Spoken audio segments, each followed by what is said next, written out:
gone, I've been set free. My God, my Savior. Probably should do that anyway, but that's not necessarily the point tonight.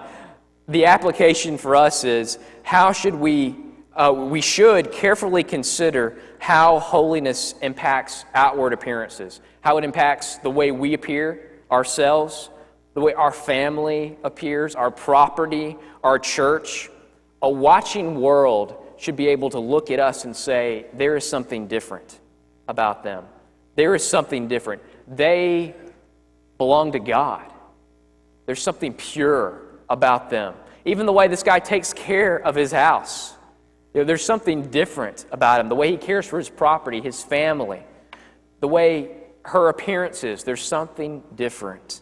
There's something different. Holiness affects outward appearances. 12thly, holiness affects our sexual conduct. Sexual conduct. Look at verses 20 through 22. Now, if a man lies carnally with a woman who is a slave acquired from another man, but who has in no way been redeemed nor given her freedom, there shall be punishment. They shall not, however, be put to death, because she was not free. He shall bring his guilt offering to the Lord, to the doorway of the tent of meeting, a ram for a guilt offering. The priest also shall make atonement for him with the ram, the guilt offering before the Lord, for his sin which he has committed, and the sin which he has committed will be forgiven him. Okay, there's three things I want to say here. First, just kind of a parenthesis from verse 20, that God recognizes some mitigating circumstances. Do you see that, verse 20? The woman, whether this was willing or unwilling, she's a slave and is not free. Normally, the punishment for adultery, sexual activity outside of marriage is capital. It's death. He says, they shall not be put to death because she was not free. God recognizes a mitigating circumstance here. Whether she was willing or unwilling, she was not free. There shall be punishment, but she was not free. The second thing I want to say from this text is that sexual activity outside of marriage is clearly sin. You see that in verse 22. He says it twice. He shall present a guilt offering before the Lord for his sin, which he has committed, and the sin which he has committed will be forgiven him. This is sin. Sexual activity outside of marriage is sin. It's contrary to the way of holiness. It is sin. Now, don't anyone think that God is a God who's opposed to sexuality, to sex. Don't think that. Read the Song of Solomon if you even tempted to think that. Here is God's perspective on sexuality, but it's always in the context of marriage. In marriage. In marriage, it is wonderful. Read the Song of Psalms. In marriage, it is delightful. But outside, you go outside the boundaries, it is wrong, it is hurtful. The third thing I want to say, though, from verse 22, is that sexual sin is not unforgivable. Look at verse 22, the very end. And the sin which he has committed will be forgiven him. Will be forgiven him. Sexual sin is not unforgivable. Remember the Apostle Paul saying that there's no adulterers, no homosexuals, no effeminate will enter the kingdom of heaven. But such were some of you. Such were some of you. There is forgiveness. There is forgiveness even for sexual sin. Sexual activity outside of marriage is an affront to holiness, and we should plead with God, ask God for his forgiveness. But know also that sexual passion within marriage is a holy thing. It is a sacred thing. Again, read Song of Psalms. It is a sacred thing. Outside, it's contrary to holiness. Inside, it is holy. it is right, it is good. Holiness affects our sexual conduct. Number 13, holiness engendered stewardship and self-denial. Look at verses 23 through 25.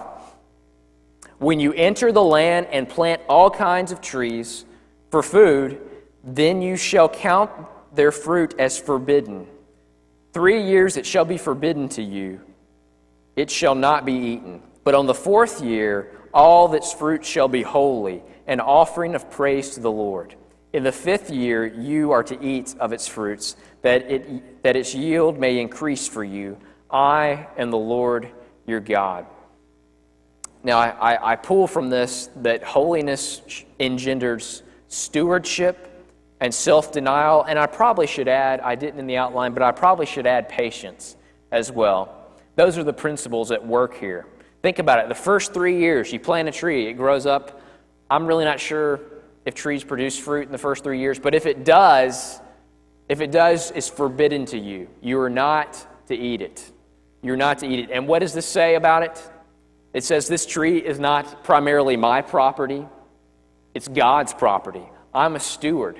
Everything that I own, everything that's mine, is really God's. I'm a steward of it for Him. And think about it, the fourth year, we really see self-denial going on. Think about all the little Jewish kids picking the fruit. You can't eat it. You can't eat it. You can't eat it. You pick it. It is holy to the Lord. You present it to the priest. It's their due. They get to eat it. You present it to them. It is holy unto the Lord. And then the 4th year, God says, if you obey, if you're patient, this whole 4-year process, after the 4th year, the fruit is yours, and I'm going to give you an increase. I'm going to give you a blessing. So holiness should engender a sense of stewardship. All that we own is really God's. A sense of self-denial. We don't have to have all of our pleasures now. Do you understand that? You don't have to have it all now. An inheritance is coming to you which is beyond anything that you could ask or think. We can deny ourselves some toys now. We can deny ourselves some pleasures now because an abundant inheritance is coming. This is the attitude that holiness produces. We are stewards. We can certainly deny ourselves some things, and we can be patient and see God at work. 14thly, holiness engenders respect for life. Look at verse 26. Verse 26. You shall not eat anything with the blood. Let me say that again. You shall not eat anything with blood.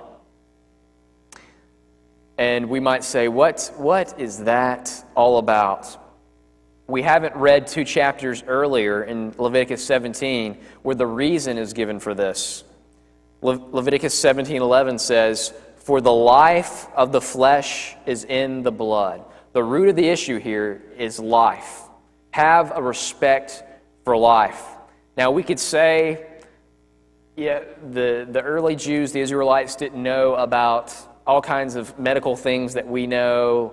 You know, we are so not touching blood anywhere we go. We know how we can get infectious diseases from it. They didn't know, so God's just looking out for them. That's really not the point that God gives. That's a good side effect, but that's not the point. He says the point is that the life of something is in its blood. The life is in the blood. So, as Christians, should we not eat blood? I don't have any problem with not eating blood myself. I like my steaks well done. I think the crisp on the outside gives it extra flavor. But I would, if you're the opposite end of the spectrum,